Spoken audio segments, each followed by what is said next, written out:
Il y a des périodes de l'année où on ne regarde pas des films juste pour se divertir.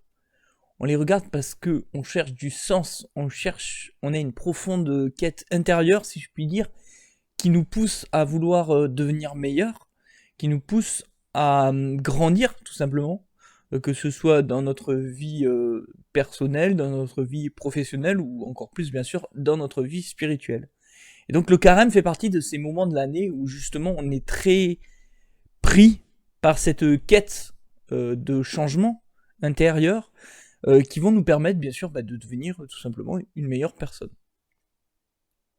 Alors forcément, à ces moments-là, on ne regarde plus un film juste pour se divertir. On regarde un film vraiment pour chercher du sens. Tu as une sagesse de centenaire. Bonjour et bienvenue sur Lumina, la chaîne qui vous parle de cinéma chrétien. Et aujourd'hui, je vous propose ensemble de voir 5 films. Combien ? 5 films qui pourront vous aider justement dans cette quête de recherche du sens, dans cette quête d'introspection. Je vous le dis de suite, spoiler alerte, on ne parlera pas de la Passion du Christ dans ce film. À part maintenant pour vous dire qu'on n'en parlera pas, bien sûr. C'est évident. Non, pourquoi cette décision-là ? Déjà parce que j'ai déjà fait 2 vidéos dessus. Et j'espère pouvoir vous faire une 3e vidéo lors de cette semaine de Passion, très prochainement. Donc j'espère que ça vous plaira grandement cette 3e vidéo, si j'ai le temps de la faire, ce qui n'est pas du tout garanti, au vu de mon planning. Mais on ne sait jamais. Je vous la place là, peut-être que ça me forcera à le faire. Bon, ça m'a pas toujours forcé, mais bon, voilà. Je ne comprends pas ce que vous voulez dire. Et la 2e raison pour laquelle je n'ai pas voulu parler de la Passion, c'est parce que, tout simplement, je pense que je préférais parler d'autres films que d'aller dans la simplicité de parler de la Passion, parce que tout le monde parle de la Passion quand on fait un film, quand on parle de Carême. Pour des raisons bien évidentes que c'est un film assez incroyable, on est d'accord. Mais je pense qu'il y a d'autres films qui méritent notre attention, et c'est le cas, en tout cas c'est ce qu'on va voir aujourd'hui. Comme vous le verrez dans les différents films dont on parlera, l'idée bien sûr c'est pas de s'attarder sur le film en tant que tel, c'est plus de parler de ce en quoi ces films peuvent entretenir notre foi et notre combat quotidien, bien sûr. Et c'est pour ça que le premier dont on va parler, c'est Le Voyage du Pèlerin. C'est un film sorti en 2019, réalisé en animation. C'est un film en animation. Donc on pourrait croire que c'est pour les enfants, mais je pense qu'il est pour tous les âges. Et qui raconte donc l'histoire adaptée bien sûr du roman de John Bunyan, sorti à la fin du XVIIe ou XVIIIe siècle. Il raconte donc l'histoire de chrétiens non ordinaires qui quittent la cité de la destruction pour aller à la cité céleste, sorte de paradis qui lui promet une vie bien meilleure, mais qui s'accompagne, son itinéraire bien sûr s'accompagne de plein de tentations, de plein d'efforts, de plein de luttes, et donc c'est tout simplement une allégorie de la vie spirituelle, et je trouve ça très intéressant, notamment pour mettre les enfants, mais pas que bien sûr, les adultes aussi, face à justement à tous les combats qu'on peut avoir tous les jours, à toutes les luttes qu'on doit mener intérieurement, etc., etc. Bon, c'est un film en animation très simple, vraiment très simple, mais dans le sens où c'est un film qui a été fait avec très peu de moyens, ça se voit, mais je pense qu'il touchera beaucoup de personnes, et qu'il aidera beaucoup de personnes à grandir spirituellement parlant. Le 2e film dont on va parler, c'est Sacré-Cœur, de Stephen et Sabrina Gunnel. Bon, on va y parler très rapidement parce que je vous mettrai en fiche la vidéo que j'avais faite dessus, qui était une sortie de séance, mais qui est quand même dans l'ensemble plutôt bien faite.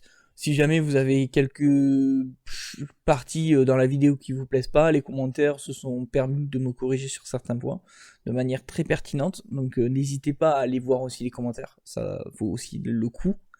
Voilà, donc c'est un film docu-film qui raconte en fait les apparitions du Sacré-Cœur à Marguerite-Marie Alacoque à Paray-le-Monial, avec des témoignages très contemporains sur la dévotion du Sacré-Cœur, en lien notamment avec la communauté de l'Emmanuel. Donc je vous encourage à aller le voir parce que vraiment le film est très bien fait, notamment les parties reconstitution qui ont été présidées de main de maître par Stéphane et Sabrina Gunel, et qui ont une photographie, je trouve, magnifique, une image magnifique, faite par Mathieu Misiraka.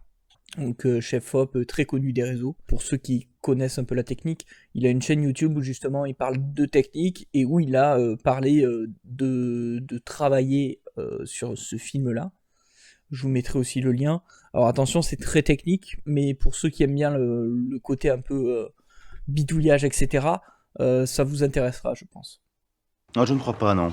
Ce qui est important à voir dans ce film, bien sûr, c'est à quel point en fait l'amour du Christ peut transcender notre vie, peut se révéler comme un amour brûlant, exigeant, qui va profondément nous toucher et nous forcer à changer. Et je pense que ce film est parfait pour ça, enfin ce docu-film est parfait pour ça, parce que grâce aux témoignages contemporains, on voit que l'amour du Christ, c'est pas pour hier ou avant-hier, c'est pour maintenant, quoi. C'est pour tous les jours, c'est pour quelle que soit notre situation, pour quelle que soit notre vie, il n'y a pas de temporalité.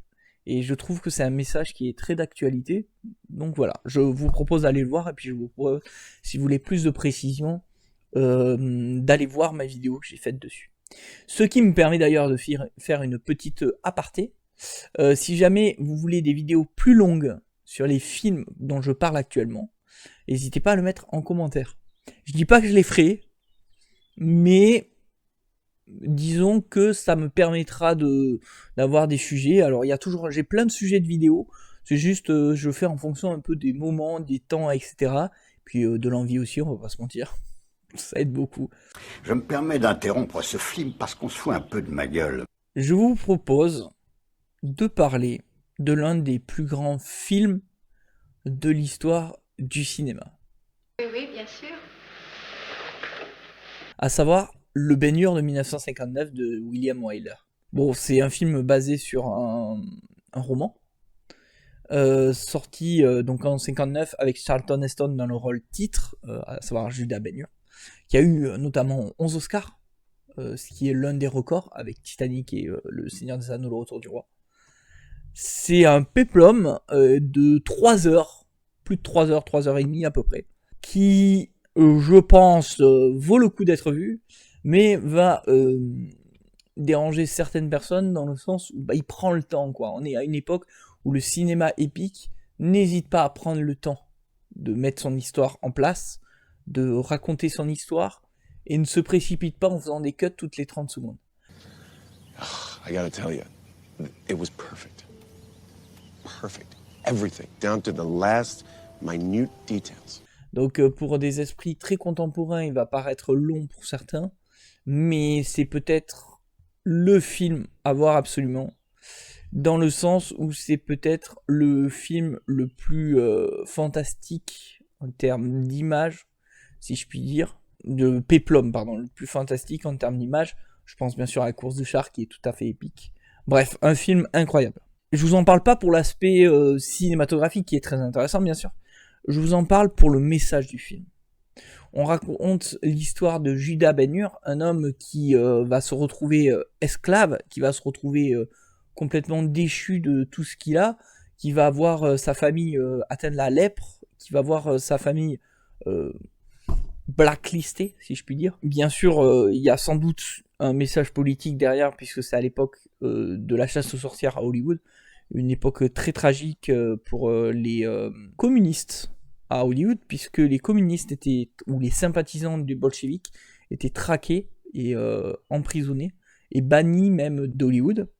Ce film-là parle vraiment en fait du changement profond qu'on peut avoir quand on est habité par la haine et qu'on laisse la place au pardon, quoi. C'est vraiment une très belle histoire sur justement cet abandon au pardon, cette difficulté qu'on peut avoir dans la vie de pardonner. Et on se rappelle bien sûr les phrases du Christ sur le pardon. Le pardon est bien sûr une part importante de la vie catholique, chrétienne, et ce film vous aidera justement à avancer sur ce point-là. Le prochain film dont on va parler, c'est un film sorti en 61, réalisé par Richard Fleischer, avec Anthony Quinn. Et c'est l'un de mes films préférés. Alors ceux qui connaissent un peu auront déjà reconnu le nom du film. sans même que je l'ai dit, bien sûr, c'est le film Barabbas. C'est un film qui raconte donc l'histoire de Barabbas à partir du moment où Barabbas est libéré par Ponce Pilate et remplacé par Jésus, quoi. Très très belle, bien sûr, une très très belle histoire, une très très belle morale. Barabbas va vivre à travers toutes ces péripéties dans la Rome antique jusqu'à l'incendie de Rome. Barabbas va vivre en fait toute une introspection personnelle qui peut être notre introspection personnelle, bien sûr, à savoir avoir été sauvé alors que c'est Dieu qui est mort à notre place.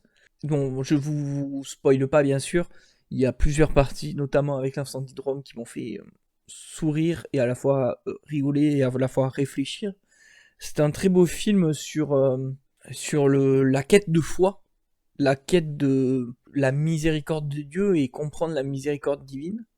Et c'est un film qui vous touchera, je pense, certainement pendant ce carême. Et d'ailleurs, dans ce film Barabbas, il y a ce plan-là que je considère comme l'un des plus beaux du cinéma, personnellement.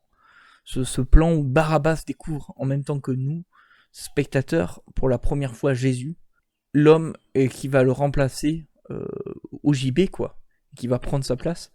C'est un plan juste magnifique dans son esthétisme et dans sa symbolique.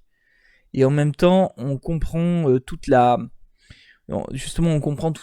portée de cet acte-là, involontaire bien sûr de Barabbas, mais qui a une conséquence pour toute la suite de la Passion.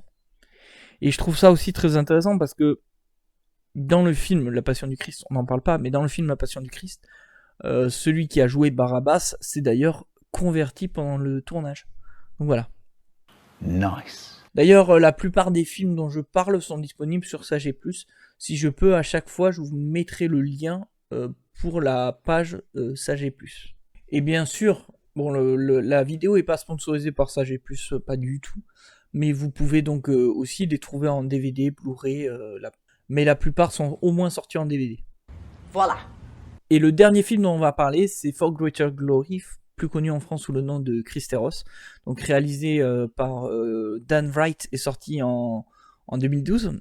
Et donc c'est un film qui parle de la guerre des Cristeros, en fait du soulèvement des Cristeros contre le gouvernement mexicain très anticlérical dans les années 20, qui va vous toucher profondément parce qu'il parle en fait d'une quête pour la liberté de la foi, pour la liberté de pratiquer sa religion, pour le droit de pouvoir pratiquer quotidiennement, publiquement, sa foi, dans un état profondément anticlérical qui n'hésite pas à massacrer ses dissidents. Toute ressemblance avec un quelconque groupe, monument, mouvement ou ordre politique actuel serait purement fortuite, bien sûr. Je ne suis responsable de rien en aucune façon. C'est un film qui a se paie d'ailleurs le luxe d'avoir un casting assez incroyable avec Andy Garcia, Eva Longoria, il y a Peter O'Toole, Oscar Isaac. Bien sûr avec la musique de celui que personnellement, et je vais me faire des ennemis pour ça, mais c'est pas grave, que personnellement je considère comme le plus grand compositeur de l'histoire du cinéma, à savoir James Horner. Ce qui nous intéresse vraiment dans le film, c'est vraiment cette dimension de combat, quoi. Cette dimension de combat pour la foi, pour la vie, pour l'honneur de Jésus-Christ, jusqu'à y laisser sa vie, jusqu'à y laisser son honneur, jusqu'à y laisser sa position sociale. C'est un film qui à l'heure où les chrétiens sont massacrés actuellement dans le monde, je pense bien sûr dans tous les pays d'Orient, ou même au Nigeria bien sûr, c'est un film qui poussera chacun de nous à réfléchir à cette dimension de la foi, que la foi peut devenir un combat. C'était très beau, je trouve. En tout cas, en termes de réflexion qu'on peut avoir à ce sujet, de méditation. Et c'est un film aussi qui parle de martyr, bien sûr, puisqu'il parle de José Sanchez del Rio, et nous montre son martyr dans des scènes qui vous toucheront, je pense, très profondément, et vous marqueront, en tout cas, pour très longtemps. Je vais rajouter 2-3 petites mentions. D'ailleurs, ce film Christeros pourra vous faire penser à Une vie cachée de Terrence Malick, que pareil je vous conseille, film assez incroyable aussi. dans une autre dimension, bien sûr, parce que c'est sur un objecteur de conscience. Le film aussi pourra vous faire penser au film sur Popieluszko, qui parle donc de ce saint polonais qui a été martyrisé par les communistes, enfin, par les bolcheviks. Ce que je trouve intéressant dans ces 5 films, c'est que ces 5 regards portés sur la foi vont pouvoir nous enseigner une trajectoire, en tout cas vont pouvoir nous enseigner un itinéraire, une conduite vers le cœur du carême qui est le Vendredi Saint et la Passion, bien sûr. Au final, le carême, ce n'est pas une tradition ou un ramadan version catho, c'est un chemin intérieur de conversion et de vérité, et un chemin de combat. Et je trouve que ces films-là nous y emmènent dans ce chemin, nous attirent dans ce chemin et nous permettent d'accéder à ce chemin. C'est déjà fini ? J'espère que cette sélection de films vous aura plu et n'hésitez pas donc, comme d'habitude, à me donner en commentaire si jamais vous avez d'autres films que vous conseillez pendant le carême. Et vous qui regardez, bien sûr, n'hésitez pas à regarder ces commentaires, peut-être qu'il y aura des conseils pour vous, parce que bien sûr, j'ai parlé de 5 films, on pourra en parler de 50. Je vous conseille aussi, parce qu'on n'est pas avare d'auto-conseils, de regarder le film Aux portes de la vie, que j'avais réalisé avec mon amie Isabelle, qui justement parle de 2 jeunes qui décident de suivre justement un itinéraire de vie et de conversion malgré eux, dans le sens où ils suivent juste les traces de leur arrière-grand-oncle. Pas mal, non? C'est français. Et ce film, je pense, vous touchera aussi. Il est court, il fait une 20aine de minutes, il est disponible sur ma chaîne, mais je vous mets le lien en fin de vidéo, bien sûr. Et ce film vous permettra bien sûr de soutenir un jeune créateur. Cadeau d'anniversaire de moi à moi. Ah, comment me remercier? Puisque j'ai eu le plaisir de le réaliser et que ça m'encouragera bien sûr à vous soumettre d'autres œuvres artistiques. J'espère très prochainement d'ailleurs des documentaires, des œuvres courts-métrages, etc. On aura l'occasion d'en reparler. N'hésitez pas donc à commenter, à vous abonner, à partager et à liker cette vidéo. Si le contenu vous a plu, bien évidemment, sinon ne le faites pas juste pour le plaisir. En attendant, je vous souhaite une très belle fin de carême et que la force du Saint-Esprit soit avec vous.